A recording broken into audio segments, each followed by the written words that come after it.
The polished marble beneath her feet didn't reflect reality, only a cold, white light that made the executive floor's luxury feel like a glass tomb. At 3 in the morning, Cross Industries should have been breathing only through its mechanical lungs. But the air tasted unmistakable tonight. It tasted of metal, of storm, and of something about to break. Malice knew the rules of her contract better than the lines on her own hand. Never enter the executive suites. Never ask about the red-tinted windows. And above all, never touch the grand piano on the 47th floor. The fluorescent lights in the executive corridor hummed at a frequency that made Malice's teeth ache. She pressed her cart forward, wheels squeaking against polished marble that reflected nothing but cold white light. 3 in the morning. The building should have been empty, silent, except for the mechanical breath of the HVAC system. But tonight, something felt wrong. The air tasted metallic. She'd been cleaning Cross Industries for 6 months now, always the graveyard shift, always alone. The pay was obscene for janitorial work, but the rules were absolute. Never enter the executive suites. Never touch the piano on the 47th floor.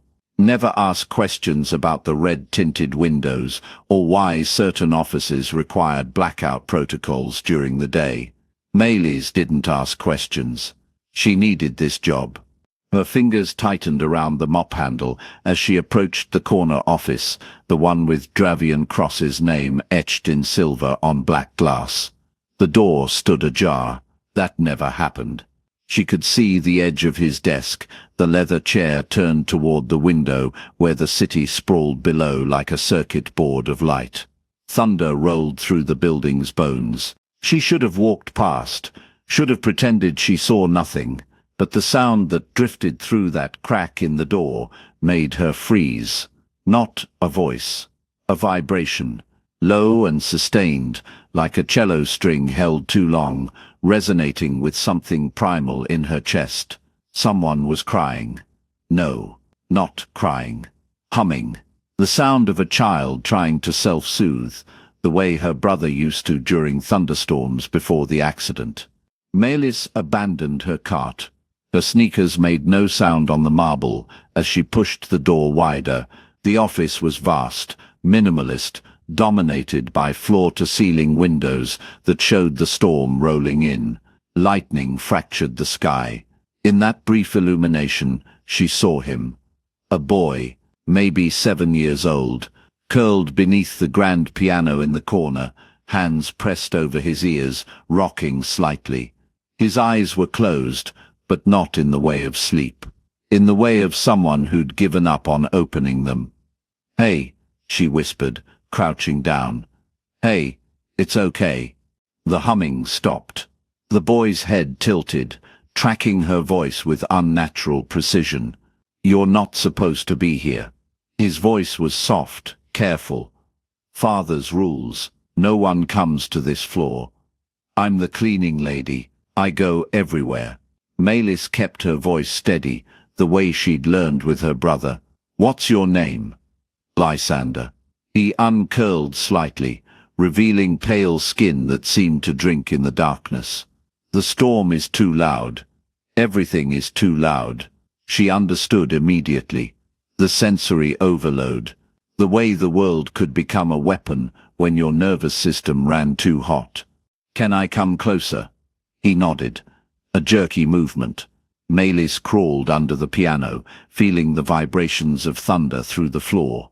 The space smelled like expensive wood polish and something else. Something copper and old. She settled beside him, not touching, just present.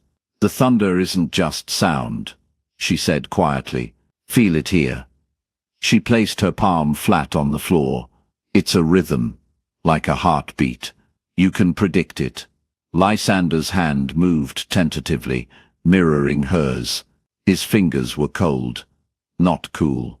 Cold like marble, like something that had never held warmth.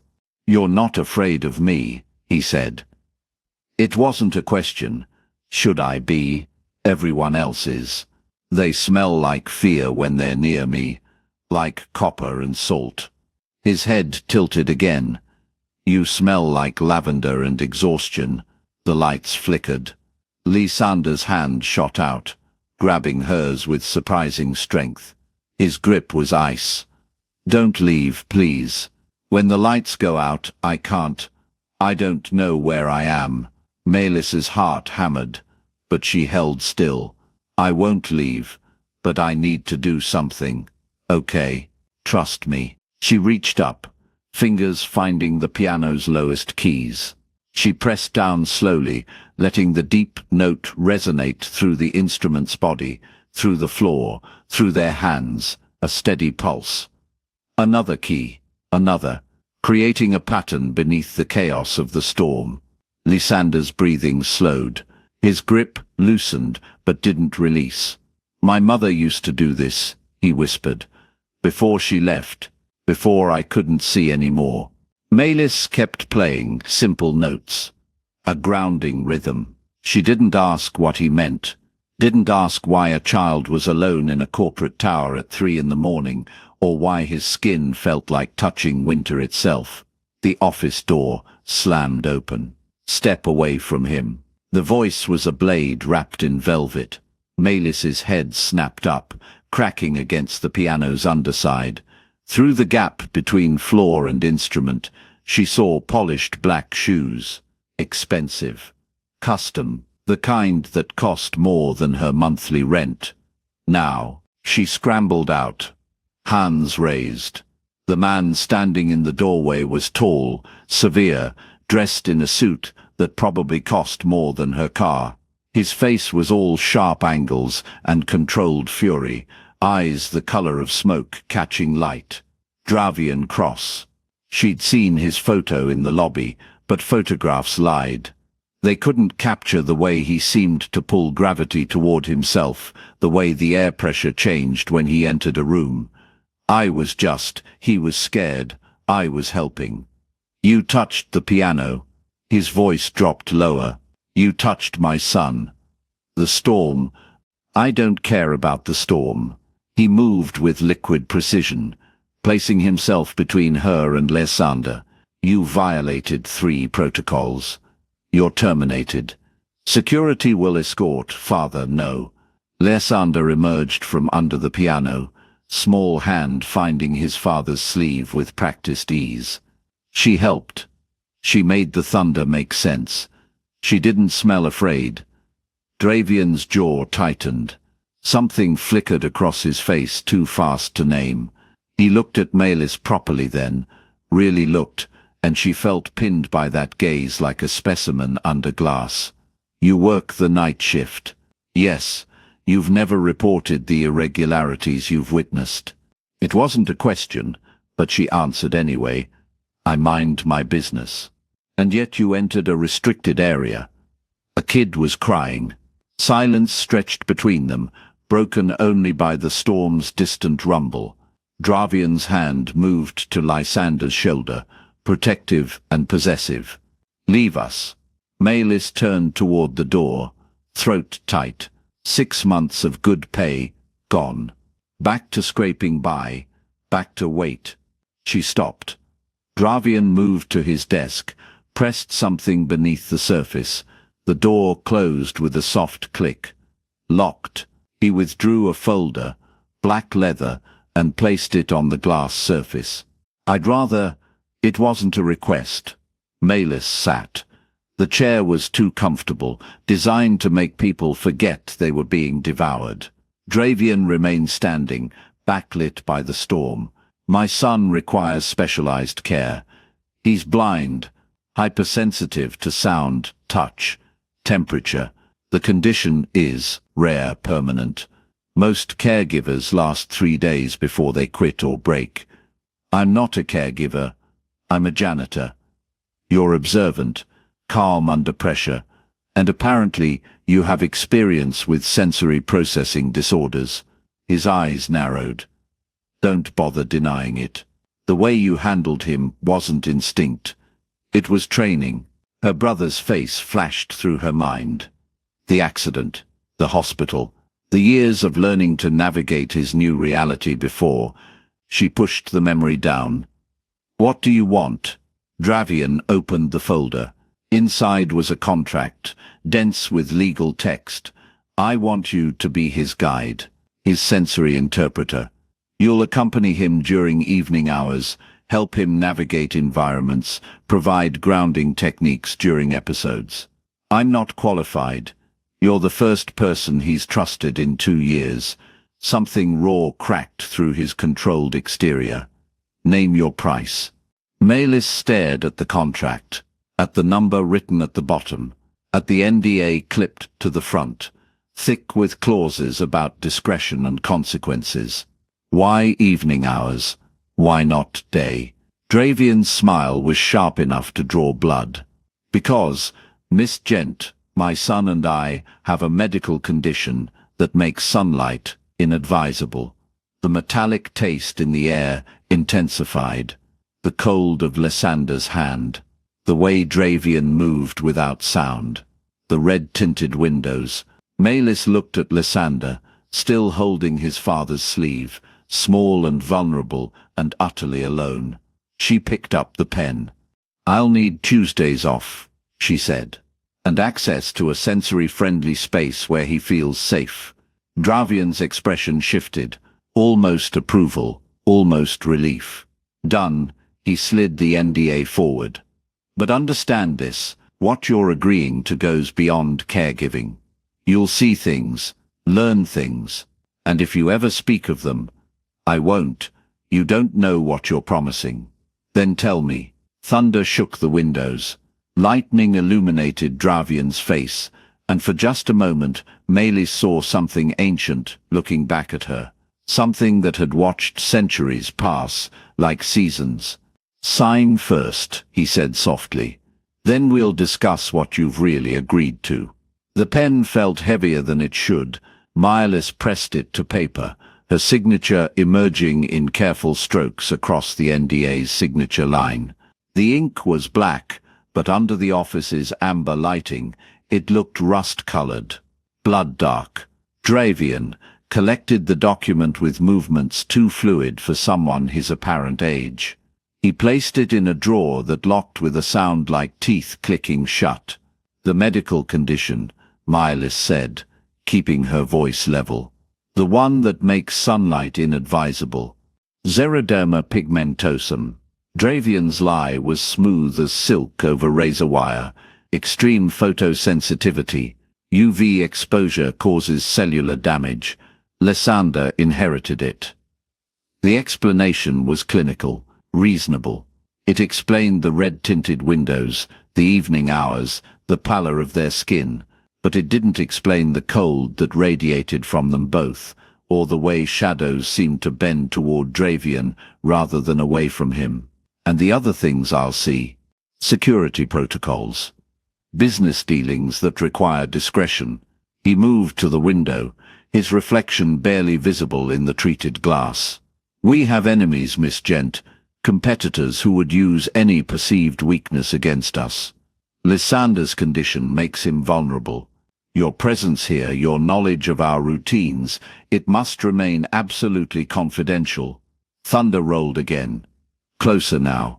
The storm was settling over the city like a predator over prey. When do I start? Tonight. Dravian turned, and the lightning caught his eyes at just the wrong angle, making them reflect light like an animal's. Lysander needs consistency. Routine. He's been without proper support for too long. Where's his mother? The temperature in the room dropped 10 degrees. Maylis felt it in her lungs, in the sudden ache of her joints.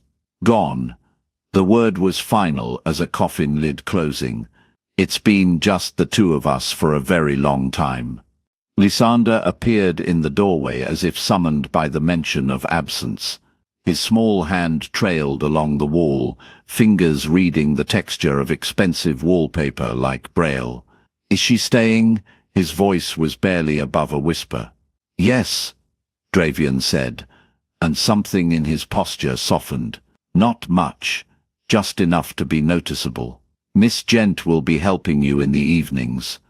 Malis, she corrected, moving toward the boy. Her footsteps were loud against the hardwood, announcing her approach. You can call me Malis. Lysander tilted his head, processing the sound of her movement, the slight wheeze in her breath from climbing too many stairs. You're tired. Long day, she admitted. But I'm here now. Father says I need help. The boy's fingers found the edge of a side table, mapping its boundaries. Because I can't see. You see differently, Malis said, crouching to his level. The floor was cold even through her worn jeans. Your father wants me to help you navigate, to be your eyes when you need them. I don't need eyes. There was no bitterness in his voice, just statement of fact. I have everything else. Dravian watched this exchange with an expression Malis couldn't quite read. Hunger, maybe, or grief so old it had calcified into something else entirely. Show me. Malis said to Lysander. Show me how you see. The boy's face lit up, the first real emotion she'd seen from him. He reached for her hand, and his fingers were ice against her palm. Not cold like someone who'd been outside in winter. Cold like something that had never known warmth. Close your eyes, he instructed. Malis obeyed. The office disappeared into darkness behind her eyelids. Listen. Lysander's grip tightened slightly. The storm is 3 miles away. You can tell by counting the seconds between lightning and thunder. The rain will reach us in 7 minutes. Malis focused. Beneath the ambient hum of the building's systems, she could hear it, the distant percussion of rain against pavement, moving closer. The air pressure changed 40 minutes ago. Lysander continued. That's why your knees hurt. Old injury. Car accident. Malis breathed. 5 years ago. The elevator on the north side is slower than the south one. Mechanical issue in the pulley system. You can hear the grinding if you listen. And father, he paused. Father's heart beats differently than yours. Slower, like he has all the time in the world. Malis opened her eyes. Dravian stood perfectly still by the window, watching his son with an expression of such profound pain that it hurt to witness. That's remarkable, Malis said. That's survival, Dravian corrected. When you can't rely on sight, every other sense becomes a lifeline. He moved toward them, his steps silent despite his size. But it's not enough. He needs to learn to move through the world safely, to function in environments that weren't designed for him. He needs to learn that the world can adapt to him too, Malis countered. Not just the other way around. Something flickered across Dravian's face. Surprise, perhaps, or recognition. We'll start with the building, Malis said, standing. Her knees protested, proving Lysander's observation correct. He needs a mental map, tactile landmarks, consistent pathways. I know the building, Lysander protested. You know the executive floor, Malis corrected gently. But there are 43 floors below us. Cafeteria, server rooms, maintenance corridors, places where people gather, where life happens. He doesn't need, Dravian started. He needs to feel less alone. Malis met the CEO's gaze directly.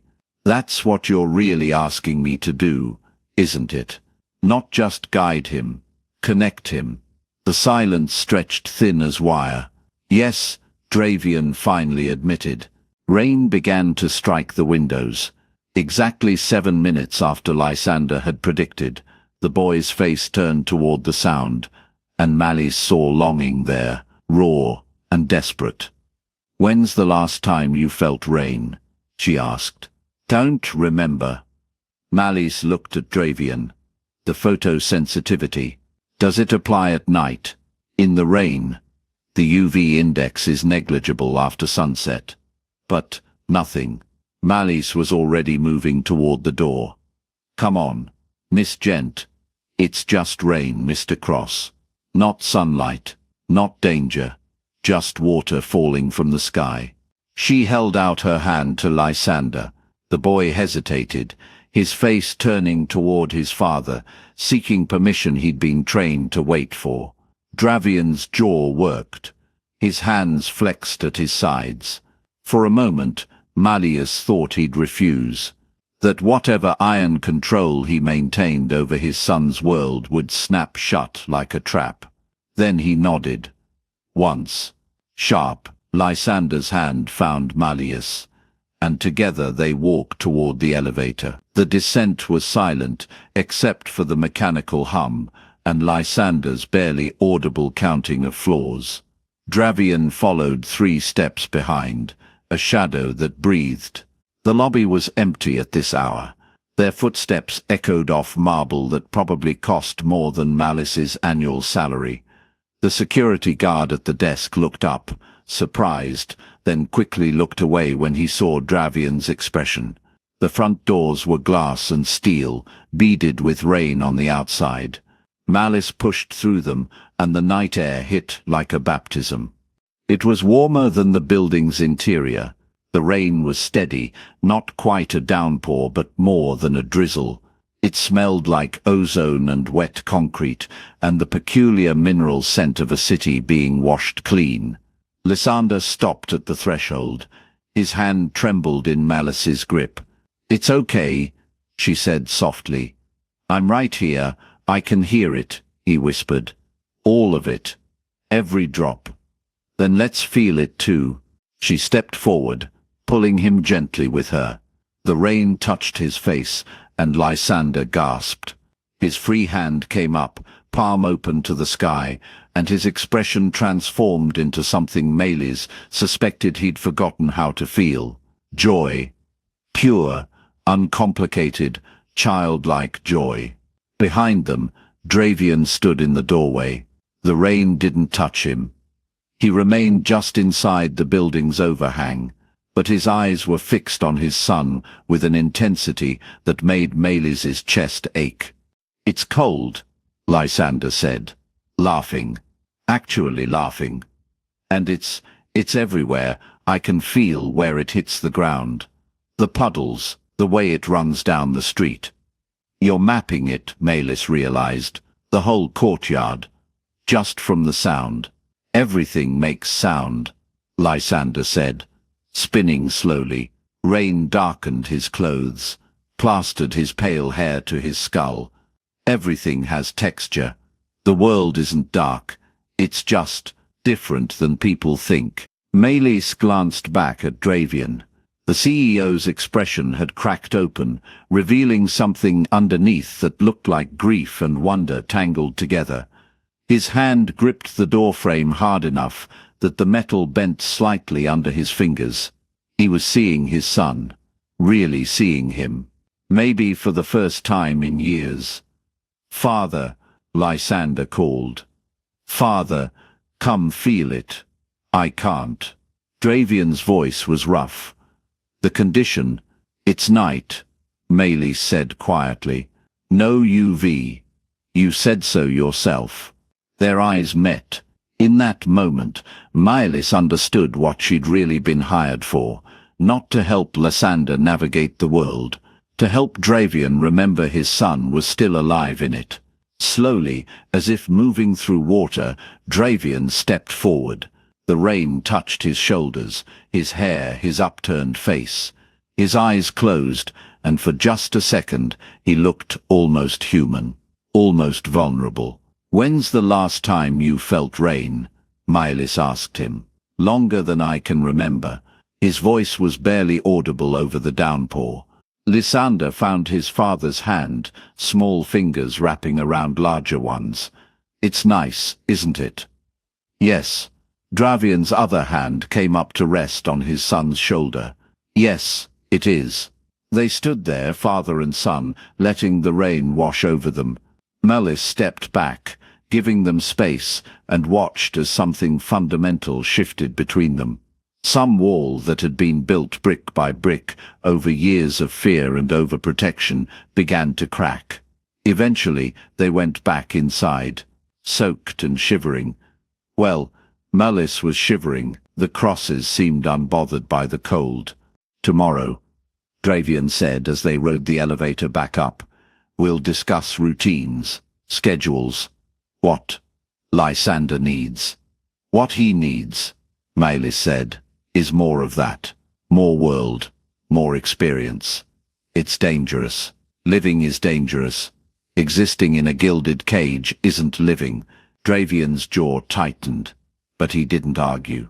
Over the following weeks, Maelis learned the rhythms of the Cross household, learned that Lysander had perfect pitch and could identify people by their heartbeat, learned that Dravian conducted business calls at 3 in the morning and never ever ate in front of others, learned that the executive floor had a panic room disguised as a supply closet, and that certain board members visited only after midnight. She learned that the building had secrets in its bones, but mostly, she learned that Dravian Cross was terrified of his own son, not of Lysander himself, but of failing him, of the boy's blindness being somehow his fault, some genetic curse passed down through bloodlines that carried more than just DNA. "You treat him like he's broken," Maelis said one evening, 6 weeks into her employment. They were in Dravian's office, Lysander asleep in an adjacent room. "He's not. You don't understand. Then help me understand." She moved closer, close enough to see the fine lines around his eyes that suggested age his smooth skin contradicted. "Why do you look at him like you're mourning?" Dravian's control slipped, just for a moment, "Because he'll never see a sunset. Never read a book the way I did. Never look at someone he loves and see their face. He'll hear music you can't imagine. Feel textures you overlook. Experience the world in ways you never could." Maelis's voice was firm. "Different isn't less. You sound very certain." "I am certain, because I've watched him thrive every time you let him out of the cage you've built." Dravian turned away, but not before she saw the flash of pain across his features. "The world isn't kind to those who are different." "No," Maelis agreed, "but hiding from it doesn't help. You don't know what you're asking." "Then, show me." The words hung between them, an echo of that first night. Dravian was quiet for a long moment. Then he moved to his desk, unlocked a drawer, and pulled out a black silk blindfold. 3 nights, he said. "I'll give you 3 nights of understanding. You'll experience what my son experiences. Every meal, every task, every moment, in complete darkness. Why? Because you think you understand. But you don't, you can't. Not until you've lived it." Maelis took the blindfold. The silk was cool against her fingers, expensive and unsettling. "And you?" she asked. "What will you do?" "I'll guide you." Something dangerous flickered in his eyes. "The way you think I should guide him. We'll see if your certainty survives 3 days without sight." It was a challenge, a test, maybe even a punishment for pushing too hard. "Deal," Maelis said. The blindfold went on that night. Darkness swallowed her whole. Not the darkness of closing your eyes, but absolute absence of light. The silk blocked everything, even the ambient glow of electronics. Panic hit first, immediate and primal. Her hands came up instinctively, reaching for something, anything to orient herself. "Breathe." Dravian's voice came from her left. "Your other senses will compensate. Give them time." Maelis forced air into her lungs, forced her hands to lower. "Listen," Dravian said. "What do you hear?" "Your voice." "The air conditioning." "My heartbeat." "Deeper." She focused. Beneath the obvious sounds, there were others. The hum of the building's electrical systems. The distant rumble of the city outside.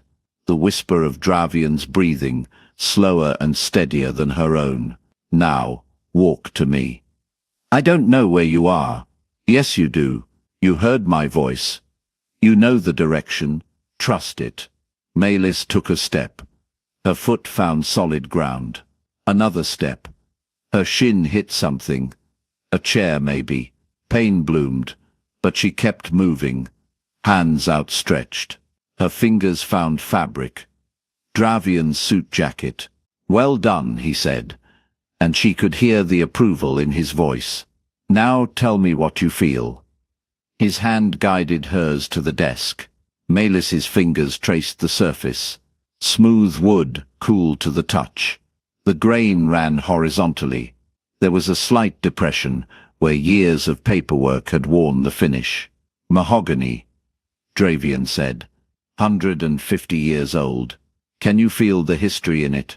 Melis could. Or maybe she was imagining it. But there was something in the texture, the weight of the wood under her palm, that spoke of time and use, and countless hands that had touched it before hers. "This is how Lysander experiences everything," Dravian said softly. "Every surface is a story. Every sound is information. But it's exhausting. Constant vigilance. No rest."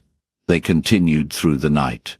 Dravian guided her through tasks, pouring water without sight, finding her way through rooms she'd walked 100 times, eating a meal when she couldn't see the food. That last one was humiliating. She spilled twice, stabbed her lip with a fork, couldn't tell what she was eating half the time. "Lysander does this every day," Dravian said. "Every meal, every drink. Always aware that people are watching, judging." By the second night, Melis's other senses had sharpened. She could navigate Dravian's office without collision, could identify objects by touch alone, could hear the difference between his footsteps and the security guards 3 floors down. But she was exhausted. Her mind never stopped processing, never stopped working to compensate for the missing sense. Every moment required conscious effort. "Now you understand," Dravian said on the third night, "why I want to protect him. Why I've built walls around his world." Melis sat in darkness, the blindfold still firmly in place. Her head ached. Her nerves were raw. She wanted nothing more than to rip the silk away and let light flood back in. But she didn't. "I understand," she said slowly, "that it's hard, that it's exhausting, that the world isn't built for him." She turned toward Dravian's voice. "But I also understand that he's stronger than you think, that he's adapted in ways you haven't noticed because you're too busy protecting him from challenges he could overcome. You've had 3 days. And I'm an adult, with years of visual memory to draw on. Lysander has been building his world from scratch. He's not surviving despite his blindness. He's thriving because of how he's learned to perceive." Melis pulled the blindfold off. Light stabbed her eyes. She blinked against it, tears streaming down her face as her vision adjusted. Dravian stood by the window. The city lights behind him created a halo effect, making him look otherworldly. His expression was unreadable. "You proved your point," Melis said, wiping her eyes. "It's hard. It's isolating. But you proved mine too. I adapted. In 3 days. Imagine what Lysander has learned in 10 years. It's not the same." "You're right. It's not, because he's better at it than I'll ever be." Melis stood, her legs unsteady. "Stop mourning what he can't do. Start celebrating what he can." Dravian turned fully toward her. In the low light, his eyes caught the glow from outside, reflecting it back in a way that was definitely not human. "You don't know what you're asking me to risk. Then tell me, really tell me, what are you so afraid of?" The lights went out. Not just in the office, in the entire building. Darkness slammed down like a physical force, absolute and suffocating. Emergency lighting should have kicked in. It didn't. Melis heard Dravian move, fast, inhumanly fast. His hand found her arm in the darkness. Grip iron tight. "Don't move," he whispered. Don't make a sound. What's happening? They're here. A high-pitched whine filled the air. Not quite audible, but felt, a pressure in Melis's skull that made her teeth ache. She recognized it from her security training. High-frequency jamming. It would disable communications, scramble electronic locks, create chaos. Somewhere in the building, glass shattered. Lysander. Dravian breathed, and the fear in his voice was primal. The boy was 3 rooms away, alone. In the dark, in the distance, Malice heard footsteps, multiple sets, moving with purpose through the blackout. The Silver Syndicate had come calling. The high-frequency whine bored into Malice's skull like a drill bit. She pressed her palms against her ears, but it made no difference. The sound wasn't just sound, it vibrated through bone, through teeth, through the fluid in her inner ear. Dravian's grip on her arm tightened. I can't see. What? The frequency. It's disrupting. I can't filter the darkness. Everything's static. Malice understood with sudden terrible clarity. Vampire vision worked by processing ambient light humans couldn't detect. The jamming signal was overwhelming that processing. They'd weaponized darkness against predators who owned the night. Glass shattered again. Closer now. 2nd floor. Maybe 3rd. Lysander, Dravian said again, and started to move. Malice yanked him back. Stop. You'll run straight into them. I have to. You're blind. You'll get him killed. The words hit him like a slap. She felt him go rigid, felt the tremor that ran through his frame. Somewhere in the building, men were moving toward his son, and he couldn't see to stop them. Malice reached into her pocket. Her fingers found the smooth plastic of her earbuds, the noise-canceling ones she used to block out the building's hum during late shifts. She put them in, tapped the button. The whine disappeared. The pressure in her skull released like a popped blister. I can hear, she said. I can guide you. You can't. I've cleaned this building for 2 years. I know every room, every corner, every loose floorboard. She grabbed his hand, laced her fingers through his. Trust me, for 3 seconds he didn't move. She felt the war in him, pride against desperation, control against chaos. Then his fingers tightened around hers. Tell me where to go. Malice closed her eyes. In the absolute darkness, it made no difference. She listened. Footsteps on the stairs, moving up. 3 sets, maybe 4. Heavy boots. Military precision. Hallway. 20 feet straight ahead. There's a fire door at the end. They moved. Dravian's steps were uncertain at first, trusting her guidance against every instinct. She felt his weight shift, felt him fight the urge to take control. Door in 5 feet.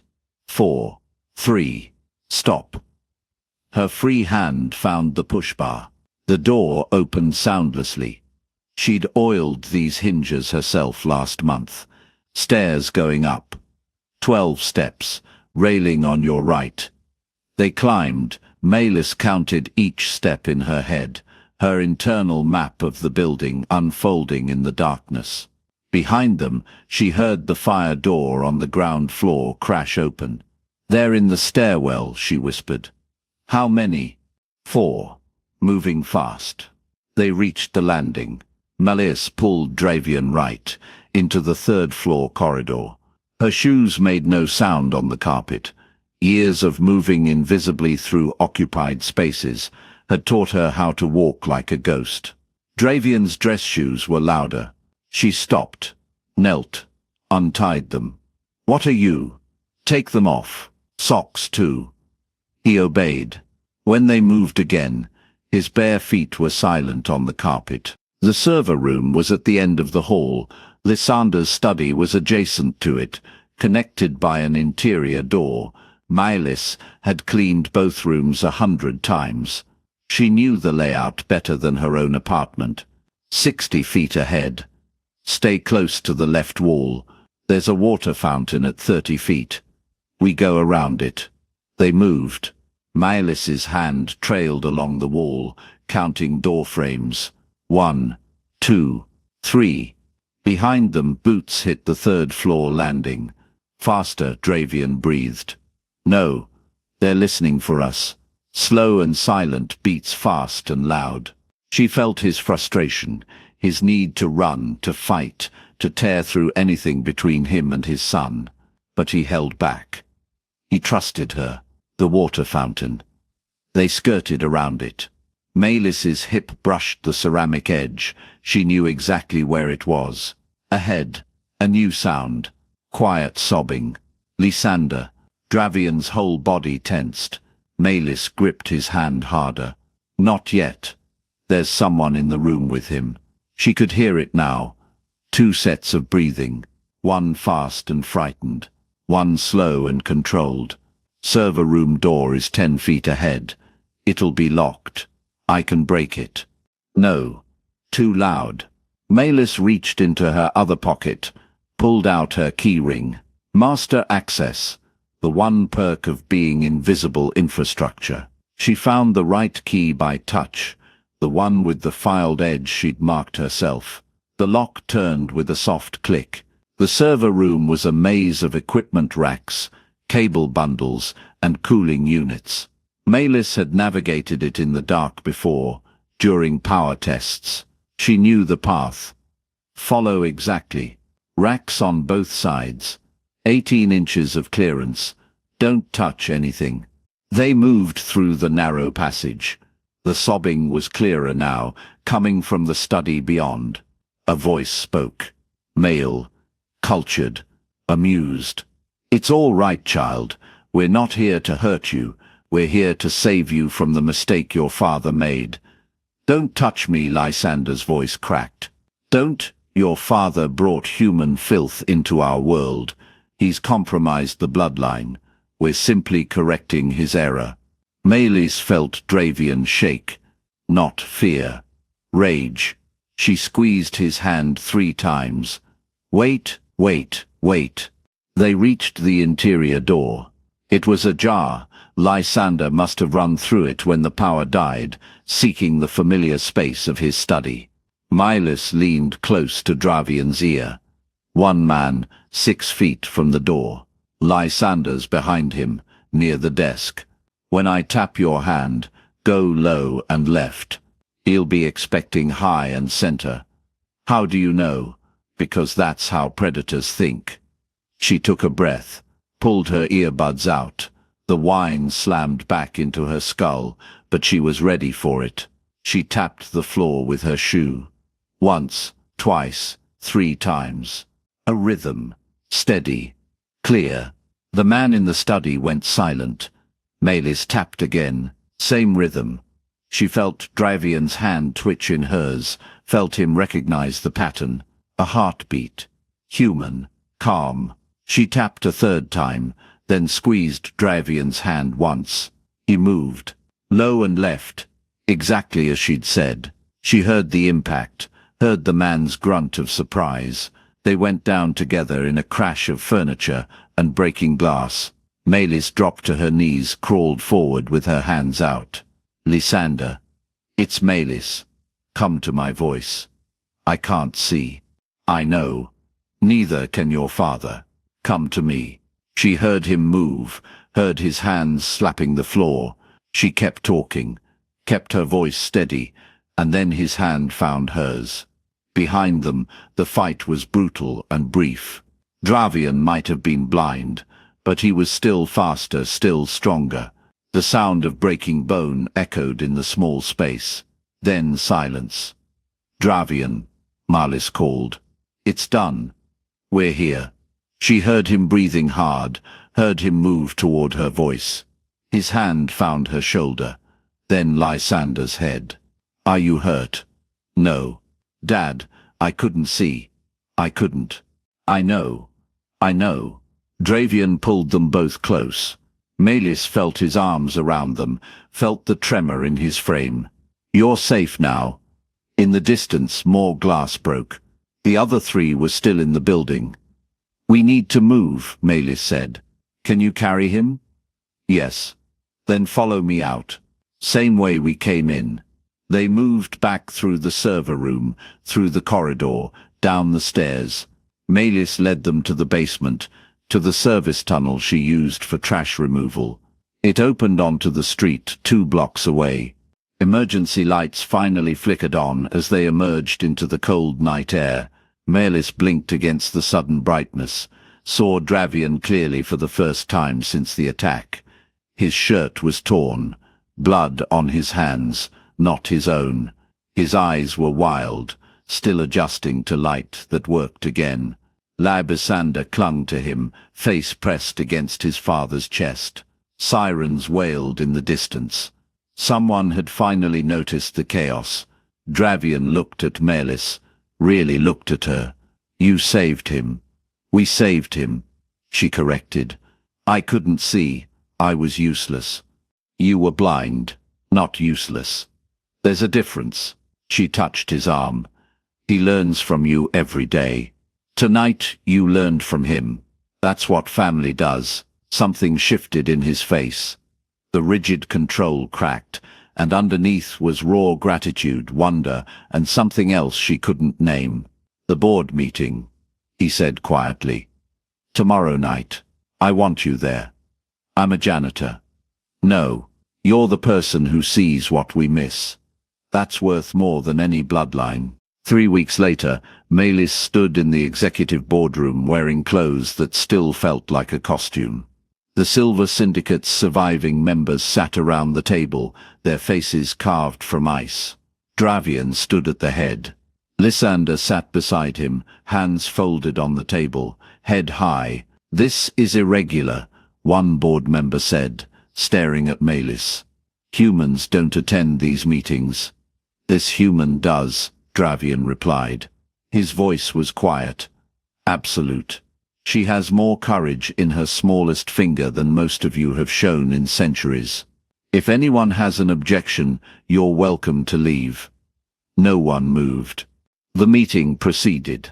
Melis took notes, offered observations, and watched Dravian defend every point with the same fierce certainty he'd shown in the darkness. When it ended, Lysander found her hand under the table and squeezed it once. Outside, the city hummed with its usual chaos. Inside, something had shifted. The building felt different now. Not sterile, not cold, like something frozen had finally begun to thaw.